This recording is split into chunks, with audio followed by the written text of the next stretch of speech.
There are 5 key things that people rarely know about, as they don't tend to be mentioned by the insurance companies, their agents, or even the government. So in this video, I want to walk through what those 5 things are so that you can be informed and avoid costly surprises in the future.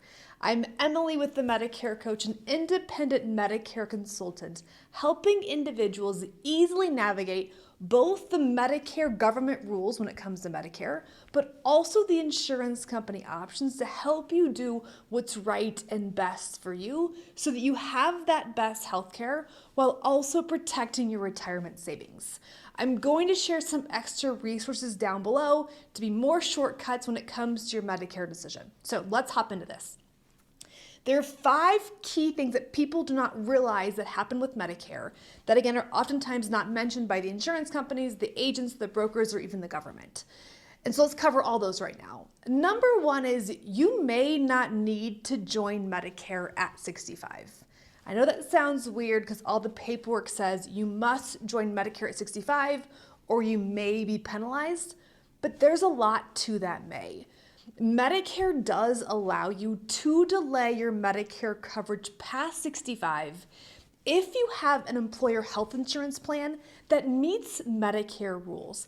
I cover that in more detail in other videos, but my point is if you have an employer plan that meets Medicare rules, you can delay Medicare.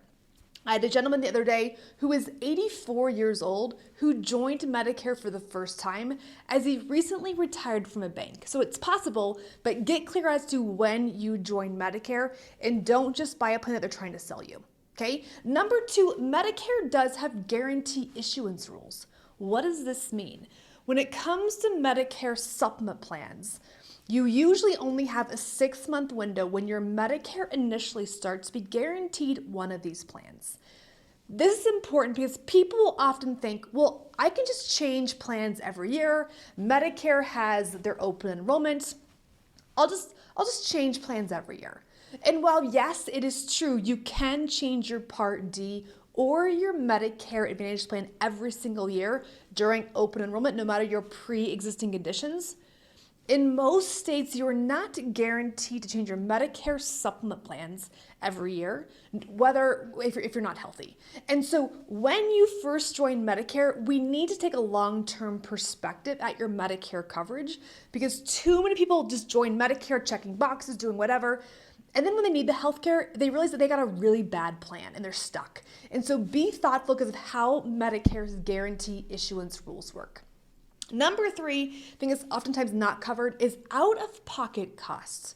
Many people just cover initial premiums and maybe even copays, but they don't really emphasize what maximum out-of-pockets mean and what you actually could pay in a high-cost health year. Even if you're having tests or an ER visit or whatever it might be, those costs can add up very quickly. And if you're not aware of out-of-pocket costs going into Medicare, you can have really big and costly Medicare surprises. When we work with our financial planning clients, we always want to think about what is the out-of-pocket cost, right? What can someone afford to pay? What risks are we playing with?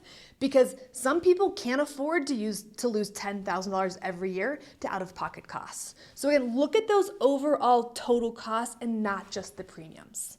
Number 4 is denial rates. People oftentimes ask, will Medicare cover everything? When will they deny things? We tend to see more people get services denied when they're on Medicare Advantage. Sometimes that's because of the network that they go to, and sometimes it's a service. There can be really strict rules for, say, certain physical therapy, certain skilled care. When it comes to Advantage, we don't tend to see the denials as much on original Medicare. So again, while each side can have denials, from our experience, Advantage plans can have a lot more denials when it comes to their care. And so be aware of that when you're first joining Medicare. And the 5th thing is how to actually pick a plan that's not based on commissions. Many times the insurance person shows them the commission that makes the most sense for them. Advantage plans have the highest commissions.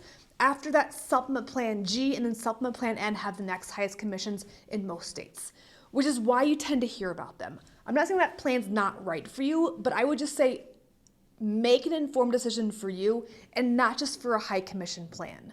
Again, certain types of plans have higher commissions.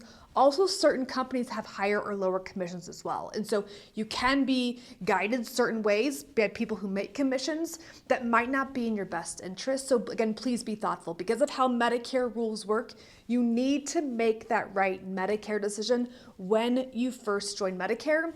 So please be thoughtful and get the right Medicare plan. Medicare can be great when you do what's right and best for you. So leave your comments or questions down below, and I look forward to helping you easily make your right Medicare decision.